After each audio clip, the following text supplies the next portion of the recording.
Movie की शुरुआत एक ऐसे आदमी से होती है जो एक खतरनाक कातिल है। वह अपने निशाने को मारने के लिए एक पुराने गोदाम में छुपा हुआ होता है। वह पूरी तैयारी के साथ एक कुर्सी पर बैठकर खिड़की से टारगेट के घर पर नजर रखता रहता है। वह दिन भर वहीं बैठा सही मौके का इंतजार करता है। 2 दिन बीत जाने के बाद भी जब उसे टारगेट दिखाई नहीं देता तो वह राशन लेने के बहाने बाहर निकलता है। राशन खरीदने के बाद वह अपने मालिक को फोन करके पूरी स्थिति बता देता है। मालिक उसे काम जल्दी खत्म करने और पैसे लेने के लिए कहता है। यह सुनकर कातिल वादा करता है कि वह काम जल्द पूरा करेगा। घर लौटने से पहले वह टारगेट के घर के सामने बैठकर वहां मौजूद लोगों और पहरेदारों को ध्यान से देखता है। उनका रोज का रूटीन समझने के बाद वह वापस अपनी छुपने की जगह चला जाता है। वह फिर से टारगेट के घर पर नजर रखने लगता है और अपनी बंदूक सेट करता है। रात में वह आराम से दांत साफ करता है और सो जाता है। हर 10 मिनट में अलार्म बजता है और वह उठकर टारगेट के घर की जांच करता है। कुछ देर बाद उसे आवाज सुनाई देती है और वह देखता है कि टारगेट एक नाचने वाली औरत को घर लाया है। वह तुरंत बंदूक उठाकर निशाना साध लेता है। टारगेट को इस खतरे का जरा भी अंदाजा नहीं होता। वह औरत उसके सामने नाचने लगती है। कातिल सोचता है कि जैसे ही टारगेट सोफे पर बैठेगा वह गोली चला देगा, लेकिन जैसे ही वह फायर करता है वह औरत अचानक टारगेट के सामने आ जाती है। गोली उसे लगती है और वहीं उसकी मौत हो जाती है। कातिल दोबारा गोली चलाने की कोशिश करता है, लेकिन पहरेदार खिड़की बंद कर देते हैं। इस तरह उसका निशाना चूक जाता है और मिशन फेल हो जाता है। वह तुरंत बंदूक को बोरी में रखता है और सबूत मिटाने लगता है। जगह साफ करके वह वहाँ से भाग निकलता है। वह एक इलेक्ट्रिक स्कूटर पर बैठकर तेजी से निकल जाता है। पुलिस को गुमराह करने के लिए वह रास्ते में कुछ सामान फेंक देता है। कुछ दूर जाकर वह स्कूटर भी छोड़ देता है और पैदल चलने लगता है। चलते हुए वह अपना हेलमेट नदी में फेंक देता है। इसके बाद वह एक राशन की दुकान के बाथरूम में जाता है। वहाँ वह अपना चेहरा साफ करता है, दाढ़ी काटता है और कपड़े बदलता है। वह पूरा बाथरूम भी साफ कर देता है ताकि कोई निशान न बचे। इसके बाद वह गाड़ी बुलाकर सीधे एयरपोर्ट पहुँचता है। एयरपोर्ट पर वह बंदूक को कचरे के डब्बे में फेंक देता है। फिर वह फ्लाइट की टिकट लेने के लिए लाइन में लग जाता है। लाइन में खड़े होते समय उसकी नजर एक पुलिस कुत्ते पर पड़ती है जो उसे घूर रहा होता है। वह घबरा जाता है और दोबारा बाथरूम जाकर खुद को साफ करता है। वह फिर से लाइन में लगता है और नकली पहचान फेलिक्स अंगर के नाम से वीजा लेता है। जहाज में चढ़ते वक्त उसके मालिक का फोन आता है। मालिक उसे मिशन खराब करने के लिए बुरी तरह डांटता है। कातिल गुस्से में फोन काटकर मोबाइल तोड़ देता है। वह जहाज में चढ़ जाता है, लेकिन वहाँ एक अजीब आदमी को देखकर चौंक जाता है। जहाज से उतरते ही वह दूसरी टिकट लेता है। इस बार भी वह देखता है कि वही आदमी वहाँ मौजूद है। डर के कारण वह अपना सफर अगले दिन के लिए टाल देता है। वह एक होटल में कमरा लेता है और दरवाजे पर जाल लगाता है। हाथ में चाकू लेकर वह पूरी रात सतर्क बैठा रहता है, लेकिन रात भर कोई नहीं आता। अगले दिन वह प्लेन में बैठकर अपने देश डोमिनिकन रिपब्लिक लौट जाता है। घर पहुंचते ही उसने गेट के पास एक आदमी के जूतों के निशान और जली हुई सिगरेट देखी। तभी उसका शक पक्का हो गया कि यहाँ कोई न कोई जरूर आया है। उसने तुरंत बंदूक उठाई और घर की तरफ दौड़ पड़ा। घर के अंदर उसने खून के धब्बे देखे और समझ गया कि कोई जबरन घुसा था।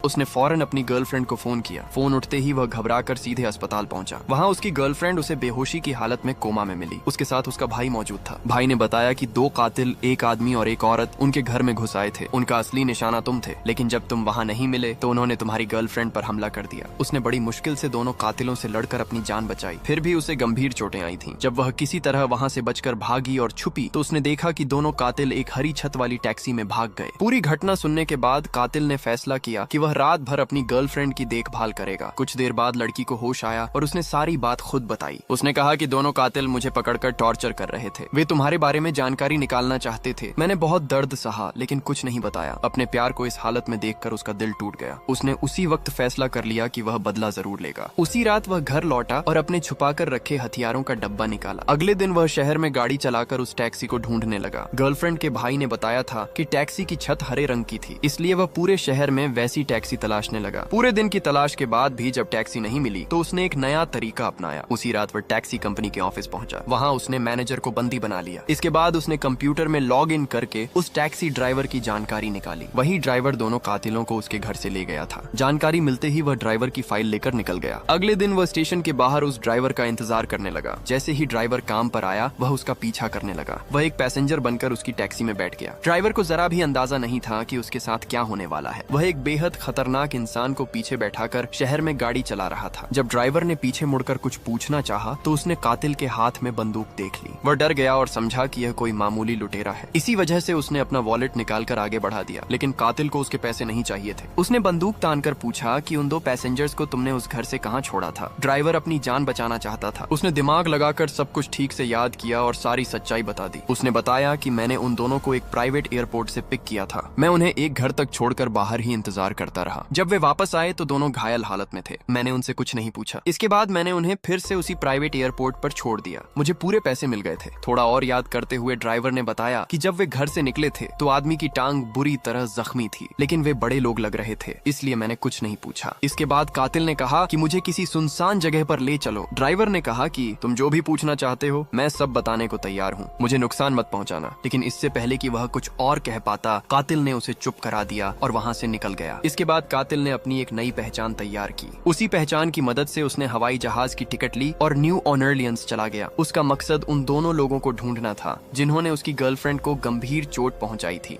न्यू ऑर्लियंस पहुंचकर उसने एक बस किराए पर ली। वह एक गुप्त स्टोरेज यूनिट तक पहुंचा और वहां से कुछ हथियार और नया पहचान पत्र निकाला। इसके बाद उसने बस की नंबर प्लेट बदल दी। फिर वह एक सफाई कंपनी में गया और सफाई कर्मचारी बनकर काम शुरू कर दिया। कंपनी में रजिस्ट्रेशन के बाद उसे जरूरी सामान दे दिया गया। वह वही सामान लेकर अपने पुराने मालिक की कंपनी के बाहर पहुंचा। उसने सोचा कि अंदर जाने के लिए सफाई का बहाना सबसे सही रहेगा। जब वह बाहर खड़ा था तब उसे पता चला कि अंदर जाने के लिए पास जरूरी है। वह सही मौके का इंतजार करने लगा। कुछ देर बाद वहाँ सामान लाने वाली गाड़ी पहुंची। उसी पल उसके दिमाग में एक तरकीब आई। उसने कचरे का डब्बा उठाया और दरवाजे की तरफ बढ़ा। वह ऐसा दिखाने लगा जैसे डब्बा बहुत भारी हो और उसे उठाने में परेशानी हो रही हो। डिलीवरी वाले ने सोचा कि यह आदमी पास कैसे निकालेगा। मदद के लिए उसने खुद गेट पर अपना पास लगा दिया। उसने लिफ्ट चलाने में भी मदद कर दी। अंदर पहुंचते ही कातिल ने सफाई कर्मचारी होने का नाटक किया। थोड़ी देर बाद डिलीवरी वाला वहाँ से चला गया। तभी कातिल ने अपना असली इरादा दिखाया। वह सीधे अपने मालिक के दफ्तर में पहुँच गया। वहाँ उसने मालिक की सेक्रेटरी को देखा। उसने सेक्रेटरी को डराकर मालिक को कुर्सी से बांधने के लिए कहा। फिर उसने मालिक से सख्त लहजे में पूछा कि उन दोनों लोगों के बारे में सब कुछ बता दो। डर के मारे मालिक बोला कि उसका इस मामले से कोई लेना देना नहीं है। उसने कहा कि वह सच बोल रहा है। उसने बताया कि जिसने पैसे दिए थे वही ग्राहक नाराज था। काम पूरा नहीं होने की वजह से वह गुस्से में था। उसी ने अपने आदमी भेजे होंगे। उन्होंने तुम्हारी गर्लफ्रेंड पर हमला किया। असल में उनका निशाना तुम थे, लेकिन जब तुम घर पर नहीं मिले तो उन्होंने उस पर हाथ उठा दिया। इसके बाद मालिक ने कातिल को डांटते हुए कहा कि तुम यहाँ वापस क्यों आए हो। उसने सलाह दी कि पहचान बदलकर लंबे समय के लिए गायब हो जाओ ताकि वह ग्राहक तुम्हें ढूंढ न सके। लेकिन कातिल ने उसकी बातों को नजरअंदाज कर दिया। उसने पास पड़ी एक नेल गन उठा ली। सबसे पहले उसने उसे लैपटॉप पर चलाकर चेतावनी दी। उसकी आंखों में साफ लिखा था कि वह मजाक नहीं कर रहा। लेकिन मालिक अभी भी बात की गंभीरता नहीं समझ रहा था। उसने लापरवाही से कहा कि यहाँ से चले जाओ, मैंने जो जानता था सब बता दिया। यह सुनकर कातिल का गुस्सा बढ़ गया। उसने मालिक पर हमला कर दिया। कुछ ही पलों में सब खत्म हो गया। उसे और कुछ बताने का मौका ही नहीं मिला। निराश होकर कातिल ने सोचा कि अब सेक्रेटरी को भी नहीं छोड़ना चाहिए। आखिर वह एक गवाह थी। लेकिन सेक्रेटरी ने तुरंत उसकी मंशा समझ ली। उसने उसके सामने एक सौदे की बात रखी। उसने कहा, मैं जानती हूँ तुम मुझे छोड़ने वाले नहीं हो, लेकिन मेरे पास एक जरूरी जानकारी है। उसने कहा कि मेरी हालत को ऐसी जगह छुपा देना जहाँ मेरे परिवार को मैं आसानी से मिल जाऊँ, ताकि वे कम से कम लाइफ इंश्योरेंस का पैसा क्लेम कर सकें। मैं तो चली जाऊंगी, लेकिन उन्हें थोड़ा सहारा मिल जाना चाहिए। इसके बदले में वह उन दोनों लोगों की पहचान बताने को तैयार थी। उसकी बस यही शर्त थी कि लाइफ इंश्योरेंस का पैसा उसके बच्चों तक जरूर पहुंचे। अगर इस पूरी घटना को एक हादसा दिखा दिया जाए तो पैसे आसानी से मिल जाएंगे। कातिल इस बात पर राजी हो गया। उसने उसकी रस्सियां खोल दी और फिलहाल उसे जाने दिया। इसके बाद उसने मालिक के शरीर को ढककर कचरे के डब्बे में रख दिया। ऑफिस को अच्छे से साफ करने के बाद वह सेक्रेटरी के साथ वहाँ से निकल गया। रास्ते में सेक्रेटरी बार बार अपनी जान की गुहार लगाने लगी। उसने कहा कि तुम जो कहोगे मैं करूंगी, बस मुझे छोड़ दो। लेकिन कातिल ने उसकी बातों पर ध्यान नहीं दिया। जब वह गैराज खोलने लगा तो सेक्रेटरी ने मदद के लिए चिल्लाने की कोशिश की, लेकिन वहाँ कोई मौजूद नहीं था। कातिल ने आसानी से गैराज खोला और गाड़ी अंदर ले गया। अंदर पहुँचने के बाद सेक्रेटरी ने उन दोनों लोगों के बारे में पूरी जानकारी दे दी। उसने एक पोस्ट कार्ड भी दिखाया जिसमें लिखा था कि किसने यह सब करवाया था। जरूरी जानकारी मिलने के बाद कातिल ने ऐसा सीन बनाया जिससे सब कुछ एक हादसा लगे, ताकि उसके बच्चों को इंश्योरेंस का पैसा मिल सके। इसके बाद वह स्टोरेज यूनिट गया। वहाँ उसने अपने हैंडलर से जुड़े सारे सबूत खत्म कर दिए। फिर एक पुल पर जाकर बची हुई राख को हवा में उड़ा दिया। किसी को उस पर जरा भी शक नहीं हुआ। उस रात उसने बस को अच्छी तरह साफ किया, नकली नंबर प्लेट हटाकर फेंक दी। अगले दिन उसने बस रेंटल कंपनी को वापस कर दी।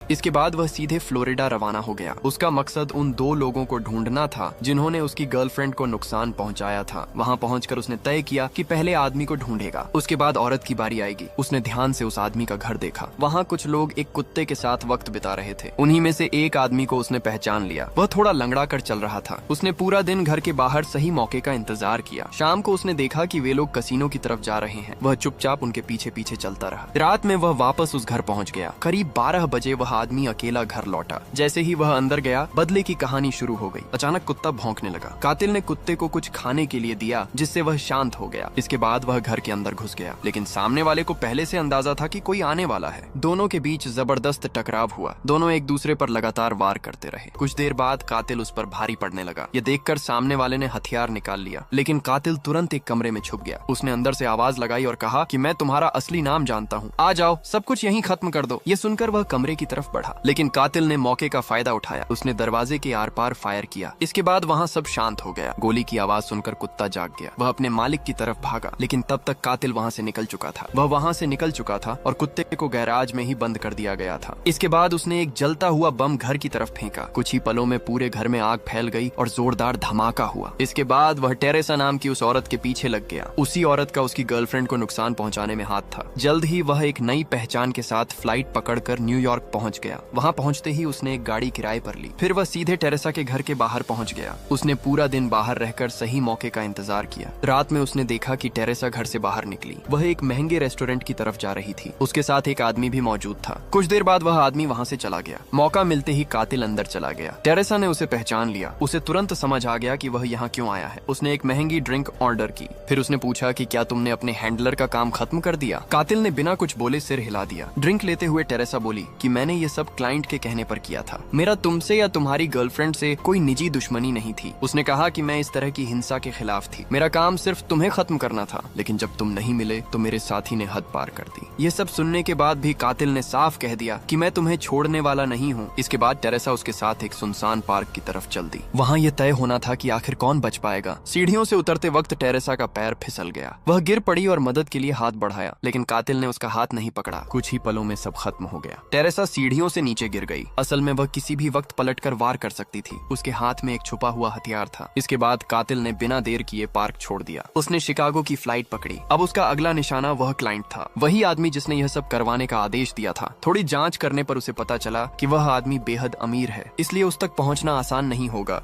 वह उसके घर के बाहर रुककर उसकी हर हरकत पर नजर रखने लगा। एक दिन उसने देखा कि वह आदमी गैराज से गाड़ी लेकर बाहर निकला। कातिल ने खुद को एक आम राहगीर की तरह दिखाया। मौका देखकर वह तेजी से गैराज की तरफ बढ़ा, लेकिन उसने देखा कि घर का दरवाजा बंद था। उसने ताले की फोटो ले ली। फिर वह रिसर्च करने लगा कि इस ताले को कैसे खोला जा सकता है। उसने इसके लिए एक खास तरह का क्लोनिंग डिवाइस मंगवाया। इसके बाद वह बैंक गया। उसने अपने सारे पैसे दूसरे देश के एक अकाउंट में ट्रांसफर कर दिए। उस अकाउंट का नाम जेफरसन था। फिर वह एक लोकल डीलर के पास गया और जरूरी सामान लिया। जब क्लोनिंग डिवाइस आ गया तो उसने उसी बिल्डिंग में एक जिम सेशन बुक किया। वहीं वह क्लाइंट रहता था। उसने एक सफाई कर्मचारी से वर्कर पास चुरा लिया। फिर उसकी एक कॉपी बना ली। उसी दिन बाद में वह नकली कार्ड की मदद से बिल्डिंग में घुस गया। जल्द ही वह क्लाइंट के कमरे तक पहुंच गया। क्लाइंट ने उसे पहचान नहीं पाया। वह बोला कि तुम कौन हो और यहाँ कैसे आए? कातिल को समझ आ गया कि वह अनजान बनने की कोशिश कर रहा है। तभी उसने सेक्रेटरी से मिला हुआ पोस्ट कार्ड निकाल लिया। उस पोस्ट कार्ड पर उसी का नाम लिखा था। कार्ड देखते ही क्लाइंट को सब याद आ गया। उसे समझ आ गया कि यही वह आदमी है जो पहले मिशन में फेल हो गया था।